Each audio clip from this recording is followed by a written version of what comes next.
बेटी पत्नी बहन सबके प्रति एक सामान्य धर्म होता है। स्नेह का, शील का, सहानुभूति का, सेवा का प्रकल्प सामान्य होगा। अब बेटी बेटी के रूप में देखी जाएगी, पत्नी पत्नी के रूप में, माँ के रूप में, दादी दादी के रूप में, अच्छा यहाँ तक कि स्वस्थ के रूप में, बीमार के रूप में देखा जाएगा। तो सामान्य और विशेष का ज्ञान प्राप्त करना चाहिए। जहाँ सामान्य से काम चले वहाँ विशेष को लादने की जरूरत नहीं है, और जहाँ विशेष से काम चले वहाँ सामान्य तक सीमित रहेंगे तो काम बिगड़ जाएगा। अब सामान्य क्या है? सोना। सोना को धारण करके चलिए, सबके लाल के लोग पागल है, पगली है। सोना तो सामान्य है, विशेष क्या? जेवर, आभूषण। वो जेवर में भी कौन यहाँ पहने, कौन यहाँ पहने, कौन यहाँ लगा दें, कोई यहाँ लगा दें, कोई अंगूठी में लगा दें। तो विशेष में भी किस विशेष का उपयोग कहाँ करना चाहिए, यही तो विशारदता है ना। सामान्य का उपयोग कहाँ, विशेष का उपयोग कहाँ, किस विशेष का उपयोग किस जगह, ये सब व्यवहार साधक युक्तियाँ हैं।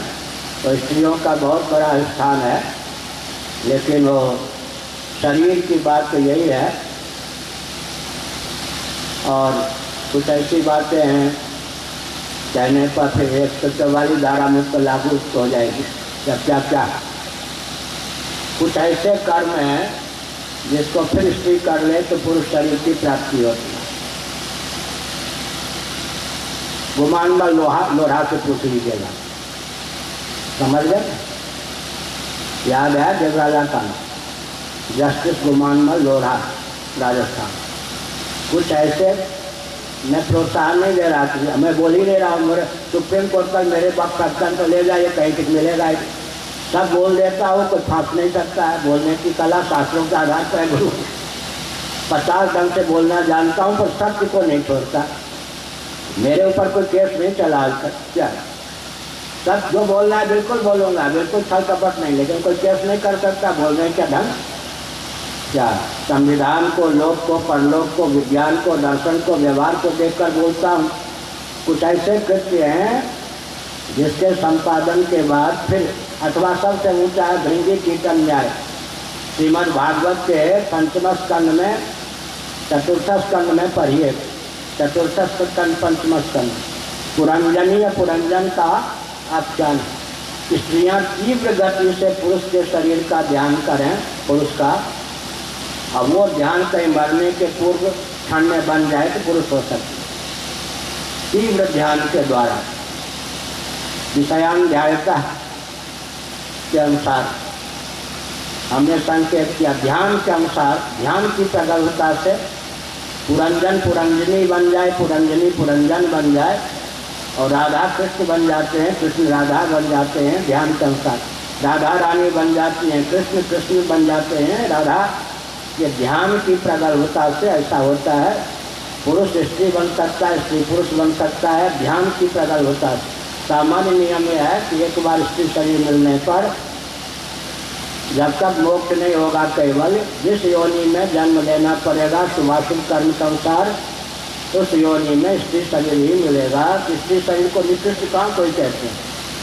आप लोगों ने ही तो अपनी बिरादरी के प्रति घटिया दृष्टि उत्पन्न कर दी। होते जो बच्चे बेटियां होती हैं उनको आप लोग कहते हैं अरे बेटा इधर आ, उनके मन में ग्लानि पैदा कर रही है नहीं? बेटी को बेटा कहते पुकारने से उनके मन में ग्लानि होती है। काश कदाचित में बेटा होती और गर्भ में मशीन के द्वारा मालूम पड़ जाता है कि लड़की है, गर्भपात करा देती हैं। तो देवियों के उच्छेद में आप लोगों को छोड़कर आजकल के देवियों का कम स्थान नहीं है। क्यों पुरुष को इतना महत्व दिया जाता है कि बेटी को बेटा कह के पुकारते हैं? कि किसने चलाया? सास ने तो नहीं चलाया। इसलिए शुक्राचार्य की बेटी कितनी लाडली प्यारी उनके लिए।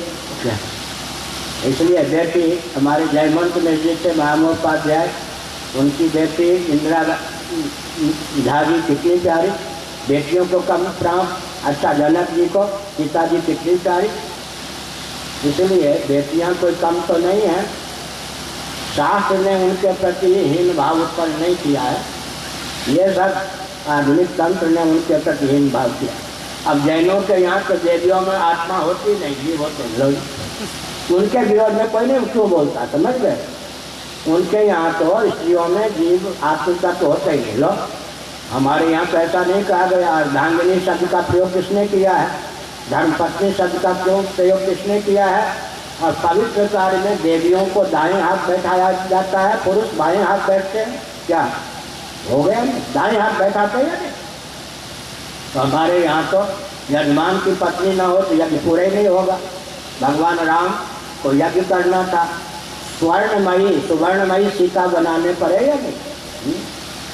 और रामेश्वरम के महत्व में आता है, रामेश्वरम की स्थापना करानी थी। अब पंडित कौन मिले यजमान को? भगवान राम यजमान थे। कर्मकांड कराने वाला, यज्ञ कराने वाला तो रावण को बुलाया गया। रावण उस समय पुरोहित बन गया। अब पत्नी, उसने सोचा कि पत्नी के बिना कैसे काम होगा, सीता जी को ले आया। फिर युद्ध होता रहेगा, जो होगा। इस समय कर्मकांड की पूर्ति के लिए सीता जी लाई गई। रामेश्वरम का क्षेत्रीय महत्व यही कहता है। इसलिए हमने संकेत किया कि घटिया स्तर की बात नहीं है, बहुत बढ़िया है, जगत जननी है। निशेष देवगण शक्ति समूह मूर्तियाँ, दुर्गा सप्तशती, जो काम ब्रह्मा विष्णु महेश जी से भी नहीं चला, उनके तेल से अभिव्यक्त कौन हुई? सभी देवताओं के तेल से व्यक्त भगवती है। निशेष देवगण शक्ति समूह मूर्तियाँ। और आप लोगों की महिमा गा दे ताकि शेष न करो हमारे विरोध में।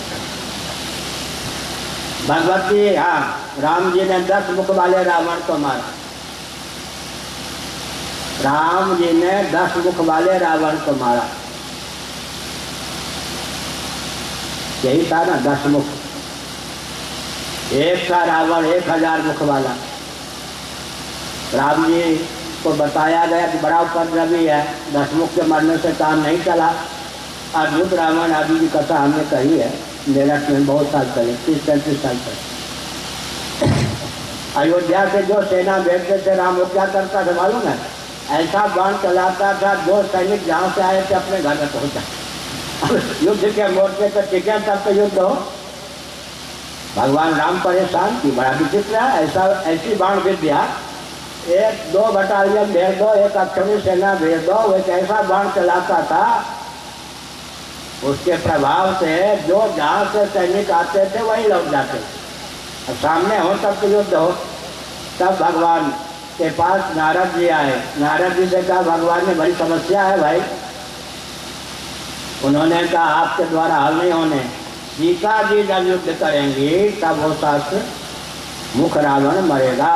भगवती सीता ने जब युद्ध किया है तो राम जी ने 10 मुख को मारा, सीता जी ने 7 मुख को मारा। आप लोगों की महिमा बहुत अधिक, हर हर महादेव।